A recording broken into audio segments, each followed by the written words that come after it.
What's up guys, Peter here from Reviews on Anything, and today we're having a look at the Kindle Voyage. Now, I used to read a lot when I was a kid, and I also read a lot through college and studying, but recently it hasn't really been up to par. I don't really know why. It's not that I don't like books, it's not like I don't like reading, but I just never seem to get around to it. So I started to sort of look around for something to do in the evening rather than watching videos or watching series online. And I thought, yeah, let's get back into reading. Now, instead of buying books, which personally I feel just stand around on the shelf collecting dust once you read them, I started looking into e-readers, and obviously the Kindle from Amazon is sort of the go-to solution instantly, since Amazon has the biggest ecosystem and obviously the most books available.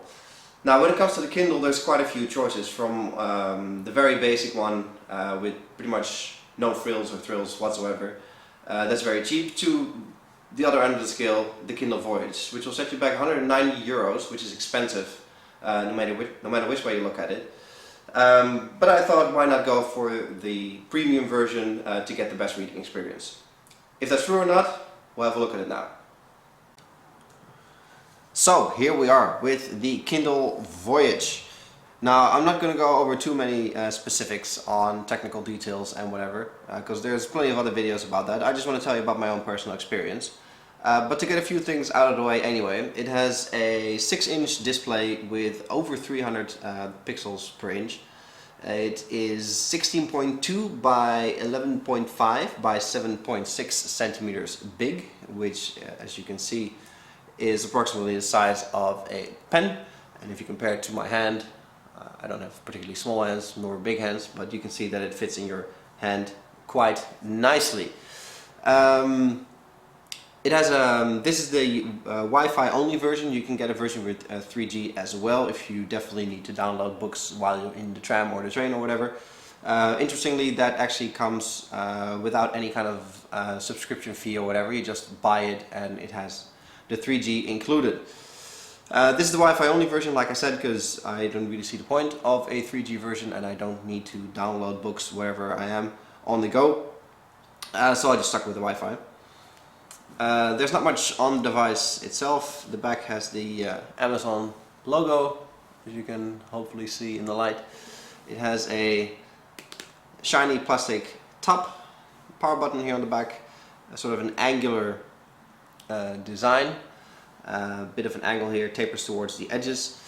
On the bottom is the mini USB, micro USB rather, charging port, and here on the front there is the Kindle logo, the screen itself. Obviously there's a button here and a button there, and on the other side as well. We'll get to that later. And over here there's a light sensor. Now the device itself feels fantastic in the hand. The angular design really makes it easy to hold. I was a bit worried at first that my hands would be too big to hold it, and yes, if you're holding it maybe like this, which I'm not really sure why you want to do that, but then yeah, you sort of dwarf the whole device with your hands. But in reality it's so light that you'll be reading it most of the time like this, just the way you hold a smartphone. And since the buttons here on the side are the page turning buttons, that is perfect placement to use with your thumb. And because it's so light, you know, it's easy to hold it all the time. It is, by the way, 188 grams for the Wi-Fi only version. Yeah, so not much to it.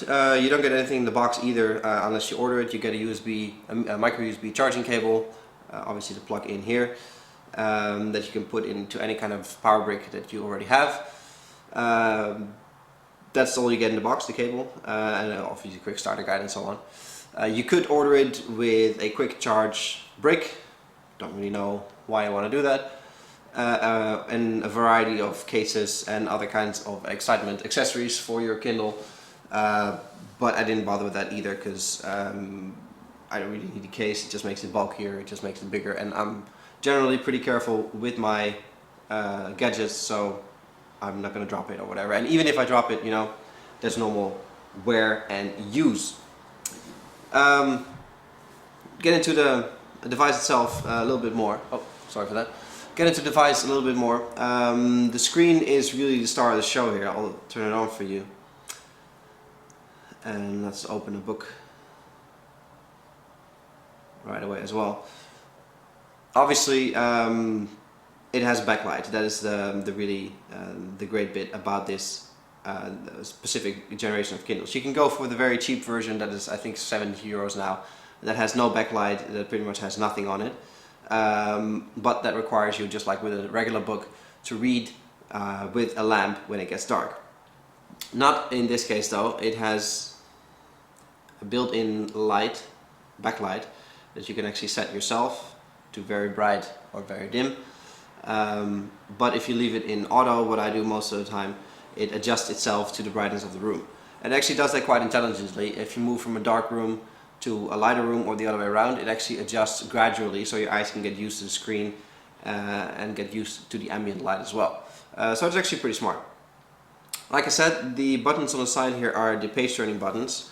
For me, perfectly placed in order to skip ahead, and the little round one up here is to go back. And I think they've done a pretty good job, because this is a longer button, because obviously you use the forward button a lot more. So to accommodate people with all kinds of shapes and sizes of hands, the button is quite long. So wherever your thumb will end up resting, you can press the forward button quite easily. And since it's a forward button on each side of the device, it doesn't matter which hand you hold it. The back button, obviously, it's a bit of a stretch when you're holding it like this, but you don't use the back button that often. It's usually probably because you hit the forward button by accident. So then it makes sense that it's a bit of more effort to go backwards. These buttons can actually be, they're touch sensitive, but you actually have to press reasonably firm. You can adjust the responsiveness of these buttons as well as the haptic feedback that you get. So I think it has 3 or 4 settings on how hard you have to push, and it has also 3 or 4 settings on how much, actually 3 settings, sorry, how much feedback, haptic feedback you get. And it's nice. It's a nice little bzz, so you know that you're skipping the page. Obviously you can tell you're skipping the page, but it's nice to get the feedback in your fingers as well. If you don't like the buttons, that's all cool. You can still use just the touch. Oh, this is the end of the book. You can just touch the screen as well to skip ahead or forward, which is nice. When you turn it back off, you automatically get the screensaver, and that is that. The battery will last you, I'm not exactly sure how many pages or page turns it'll last you, but it'll last you for 3-4 weeks easily. So when you go on holiday, load a couple of books on it, and you're good to go for the whole trip. And since you probably usually have a USB cable with you anyway to charge your mobile phone, you know, you'll be safe for sure. Like I said in the beginning of this video, I bought this Kindle because I wanted to read more. The screen makes perfect sense for me. It's so nice, it's so crisp, it's really like reading on paper. I went for the top of the line model because I wanted the best reader out there, and after careful consideration, this was definitely the best reader out there, and all of my expectations have come true. I think the flush design, which is exclusive to the Voyage version, all the other Kindles have a screen that is slightly recessed, so there's a little edge here where you get dust and dirt and all other kinds of things in. I think the flush design is fantastic. It feels so nice in the hand. It's so light. The screen is so crisp. The backlighting is fantastic. It is really a truly awesome reading device. Couple that to the enormous Amazon ecosystem of books, and you really cannot go wrong here. Size-wise, 6 inches seems to be the standard these days. You can go one smaller, even 5 inches, and I think there's a few exceptions that go a bit bigger. But 6 inches in reality is fantastic for reading. You can adjust the font size and also the spacing and the lining of the book, whichever way you like. So there's definitely a sweet spot in the settings for you somewhere, which makes it easy to read on your terms, which is fantastic. And that's something you definitely can't do with the book, so you're much more flexible with this kind of device.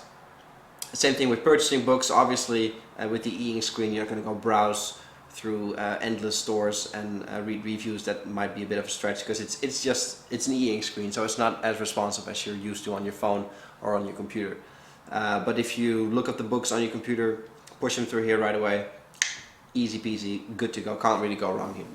I have to say, for me, it is especially been a very pleasant experience, and I think despite the €190 price tag, which is very hefty, I have to admit, this was a good choice for me.